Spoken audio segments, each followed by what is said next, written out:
حضور علیہ الصلاۃ والسلام نے فرمایا کہ مومن کا معاملہ بھی بڑا عجیب ہے کہ اسے اگر تکلیف ہوتی ہے تو اس پر وہ صبر کرتا ہے،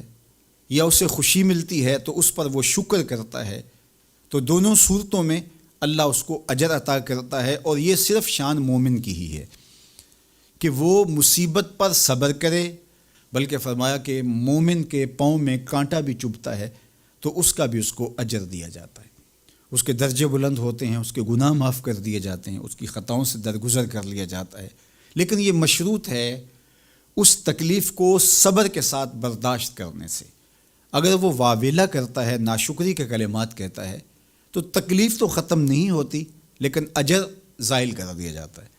تو اس لیے ہمیں ہر صورت کے اندر صبر کے دامن کو مضبوطی سے تھامنے کی تلقین کی گئی ہے، اور اہل ایمان کو یہ بھی سبق دیا گیا کہ جب انہیں کوئی بھی مصیبت پہنچتی ہے تو وہ کہتے ہیں انا للہ و انا الیہ راجعون، کہ ہم اسی کے ہیں اور اسی کے حضور پلٹ کے جانا ہے۔ تو یہ وہ امر ہے کہ جو ان کی طبیعت کے اندر ٹھہراؤ پیدا کرتا ہے اور ان کی زندگیوں کے اندر اللہ تعالیٰ جل شانہ پر جو یقین ہے اس کا پتہ دیتا ہے۔ اگر مصیبت کو اللہ کی طرف سے سمجھ کے مان کے صبر کیا جائے، اس کو مقدور سمجھا جائے، اس پر واویلا نہ کیا جائے، اللہ کی نافرمانی کا کوئی کلمہ نہ بولا جائے، اپنے عقیدے میں تزلزل نہ آنے دیا جائے، اپنے رویوں کی خوبصورتی کو زائل نہ ہونے دیا جائے، تو اس کا مطلب ہے کہ وہ شخص مومن ہے، اس کا یقین ہے کہ یہ اللہ کی طرف سے ہے۔ تو پھر اس کے یقین کے صلے کے اندر اللہ اس کو پھر ہدایت قلب کا چراغاں نصیب کرتا ہے۔ اور فرمایا واللہ بکل شیء علیم، اور اللہ ہر شے کو جاننے والا ہے،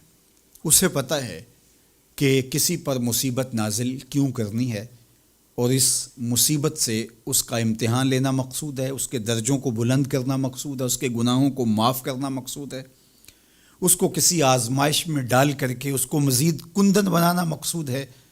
یا اس کا کیا مقصود ہے، اس کو سزا دینا مقصود ہے، یہ اسے پتہ ہے۔ تمہارا رب تمہاری طرف آنے والی جو تکلیفیں ہیں ان کے اندر ہزارہا پنہا حکمتوں سے واقف ہے۔ یہاں یہ بات بھی سمجھنے کے قابل ہے کہ جو شخص مصیبت کے آنے پر صبر اور استقامت کے ساتھ اس سے نپٹتا ہے اور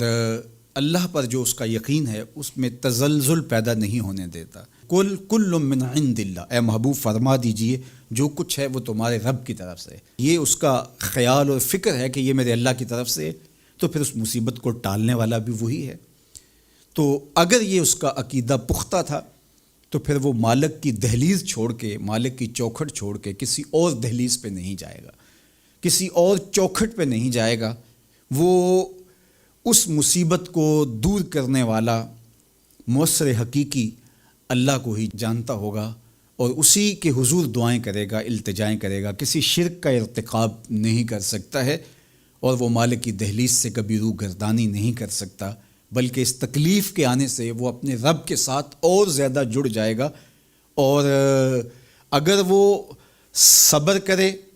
تو یہ اس کا ایک مرتبہ ہے کہ وہ حوصلے کے ساتھ اس تکلیف کو برداشت کرے، اور دوسرا مرتبہ جو اس سے بڑھ کر ہے کہ اس پہ اللہ کی رضا کے سانچے میں اپنے آپ کو ڈھال لے کہ جے سونا میرے دکھ وچ راضی، میں سکھ نو چلے ڈاواں۔ اگر وہ اس بات پہ راضی ہے تو کوئی بات نہیں ہے، میں اس پہ راضی ہوں کہ میرے رب کی یہ رضا ہے۔ تو یہ دونوں چیزوں کا مل جانا، یا دونوں میں سے کسی ایک کا مل جانا، یہ اللہ کی طرف سے اس کو دیا گیا انعام ہے جو اس مشکل حالات میں اس کو حاصل ہوتا ہے۔ اب وہ کس کیفیت میں ہے اللہ تعالیٰ اس کو خوب جانتا ہے، کہ وہ اس پہ صبر کر رہا ہے یا اس کا اندر ڈول رہا ہے، اس کا عقیدہ کمزور تھا اور وہ کمزوری کے باعث جو ہے وہ تزلزل کا، تذبذب کا شکار ہو گیا، تو یہ تمہارا رب خوب جانتا ہے۔ تو تمہارے سینے کے اندر چھپی ہوئی کیفیت تمہارے رب کے علم میں ہے۔